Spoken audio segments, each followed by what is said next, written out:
तब क्या मिशन है संस्था का और संस्था किस तरह से कार्य कर रही है जिस उद्देश्य को लेकर आज आपकी काशी यात्रा हुई है, इस समय पदोदी में है? संस्था युवा नाम है और युवा सोच है। नए क्लेवर में हम इस मिशन को लेकर चले हैं कि हमारा जो कल्चरल इफेक्ट है उसे हम पुनर्स्थापित करना चाहते हैं, जिसके लिए एक सूत्र वाक्य लेकर चले हैं, सोच बदलिए नजरिया बदल जाएगी। हो क्या रहा है समाज में कि महिलाओं के प्रति, बच्चियों के प्रति, बच्चों के प्रति, जो किशोर अवस्था के हैं, उनकी जिंदगी बर्बाद हो रही है। उनके साथ जिस तरीके से गरीबी के झंझावत से, सामाजिक आर्थिक कारणों से जो दुरुपयोग हो रहा है, वह कारण, उसमें सबसे बड़ा कारण जो समझ में आ रहा है वह है संस्कृति। कैसे आ रहा है? आर्थिक कारणों को लेके हम लोग मोबाइल ऐप चला रहे हैं। ऐप में जिस तरीके से विभिन्न प्रकार के जो दुष्प्रचार दिखाए जाते हैं, जो सेक्सुअल ऐप चल रहे हैं, स्पेशली इसको लेकर पूरी मुहिम चल रही है कि पूरे प्रदेश में मैनपुरी, एटा, इटावा, कासगंज, फतेहपुर, सिकोहाबाद, कानपुर, कौशाम्बी, भदोही, प्रयागराज, बनारस की टीम मीटिंग करके हम लोग आ रहे हैं। पूरे प्रांत में ये चलना चाहिए और चल रहा है हम लोगों का कि आप इस ऐप को सरकार तत्काल रोके। और मोबाइल चूंकि हर बच्चों के हाथ में है, इसमें से हमें सेक्सुअल ऐप को रोकना पड़ेगा। बच्चों को पढ़ने में, शिक्षा दीक्षा में केवल नारों में नहीं काम चलेगा, उन तक सही शिक्षा पहुंचनी चाहिए, चाहे वो प्राथमिक विद्यालय हो चाहे कॉन्वेंट स्कूल हैं। उन्हें परफॉर्मेंस बेस पे करना पड़ेगा। मानसिकता का बदलाव हमारा प्रथम उद्देश्य है और उसी मिशन को लेके हम लोग आगे बढ़े हैं। और आपको राष्ट्रीय अध्यक्ष हमारे साथ हैं, हम मैनपुरी से चलकर आए हैं, पूरे प्रांत में हम लोग दौड़ा कर रहे हैं। दुर्गेश जी हैं साथ में, आप उनसे कुछ जान ले तो और बेहतर होगा।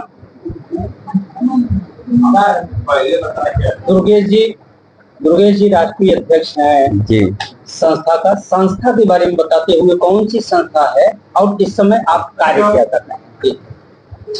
युवा विकास समिति, जैसे हम लोग शहर में युवा के नाम से पूरे प्रदेश में लोग जानते हैं। हम लोग बहुत दिनों से युवा पीढ़ी या हमारे जो बुजुर्ग लोग हैं, इस चीज पे मंथन कर रहे थे कि जो हम लोगों का युवा कहीं ना कहीं रास्ता भटक रहा है। क्योंकि हम लोग सेलिब्रिटी जिन्हें मानते हैं, चाहे वो बॉलीवुड से बिलोंग करते हों, चाहे वो क्रिकेट प्लेयर हों, ये लोग युवाओं को भ्रमित कर रहे हैं। कहीं ना कहीं वो ये जुए की तरफ उनकी लत लगाने की कोशिश है। और राष्ट्रीय उपाध्यक्ष जी, हम लोगों ने जो ये मिशन शुरू किया है, हम लोग चाहते हैं सरकार सेक्सुअल ऐप और ये जो सट्टे वाले ऐप हैं, इन पे तत्काल बैन लगाए। और जब ये काम बंद हो जाएगा तो कहीं ना कहीं हमारा जो मिशन है बहन बेटियों को लेकर, उस पर हम सफल होंगे। देश की बेटी हमारी बहन, नजरिया बदलो, सोच बदलो।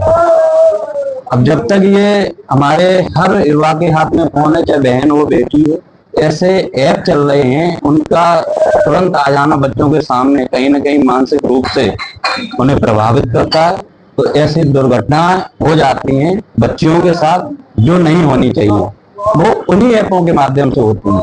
हम तो सरकार से, केंद्र सरकार या राज्य सरकार, दोनों से ही हम अपील करेंगे, ऐसे बहनों पर तत्काल प्रभाव से बैन लगा देना चाहिए, जिससे हमारे युवा रास्ता न भटके। हमारी सरकार, दोनों ही केंद्र और राज्य की सरकार, सपना भी देख रही विश्व गुरु बनने का। जब हमारे भारत का, देश का भविष्य ही खतरे में है, तो हम लोग कैसे विश्व गुरु बन सकते हैं? ये सोचने की आज बात है। तो माननीय प्रधानमंत्री जी, माननीय मुख्यमंत्री जी, इस पर विशेष तौर पर जोर देकर ऐसे ऐपों पर तत्काल प्रभाव से बैन लगाएं और हमारे भारत के भविष्य को बचाने की कृपा करें। सरकार से आपने मांग कर लिया, अगर इसमें विलंबित होता है तो आगे की क्या रणनीति होगी? क्या कोर्ट का भी दरवाजा खटखटा सकती है संस्था? नहीं, बिल्कुल हम कोर्ट का दरवाजा खटखटाएंगे, क्योंकि जिन लोगों को हमारे युवा सेलिब्रिटी मान रहे हैं और उन सेलिब्रिटियों जो प्रचार कर रहे हैं, कहीं ना कहीं हमारे युवा भटक जाते हैं। तो हम उनके लिए भी कोर्ट का दरवाजा खटखटाएंगे। ये सरकार नहीं सुनती है, हम अपना आंदोलन करेंगे शांत रूप से। सरकार को सुननी पड़ेगी, लास्ट सरकार को झुकना ही पड़ेगा इस संस्था के नीचे, क्योंकि ये हमारा संस्कारों का मंच है।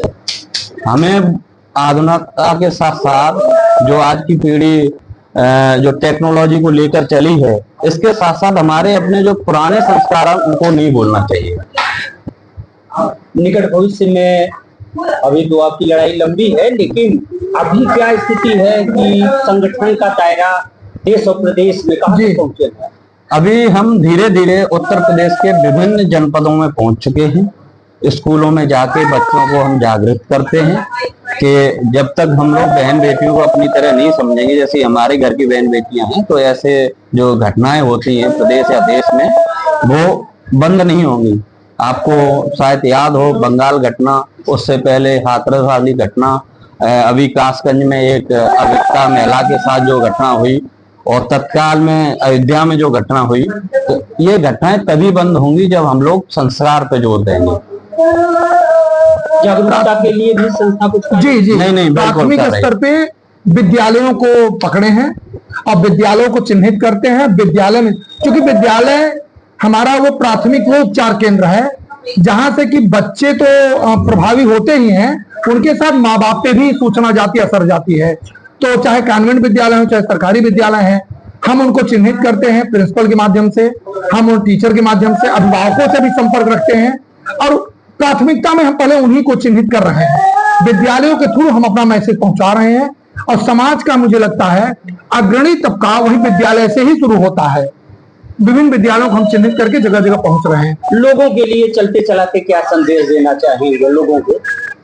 लोगों के लिए संदेश यही है कि आप दादा दादी, नाना नानी और मम्मी पापा वाली भूमिका को जीवित करिए। जिस तरीके से हम पहले पड़ोस के लोगों का आदर सम्मान करते थे, और उसी तरीके से आज भी उसी बहू बेटियों को उसी नजरिए से देखने शुरू करें। अपने बच्चों को संस्कार दें, बच्चों को बताएं कि पड़ोस में बहन रहती है, कोई गर्लफ्रेंड नहीं रहती। अब ये देश बदल रहा है, यहाँ कोई गर्लफ्रेंड नहीं रहेगा, यहाँ बहन बेटी रहेगी, पत्नी रहेगी, माँ रहेगी, दादी दादा रहेगी। ये मैसेज सबके लिए है। बहुत बहुत आपका भी बहुत बहुत धन्यवाद जो आप लोगों ने हमें समय दिया उसके लिए।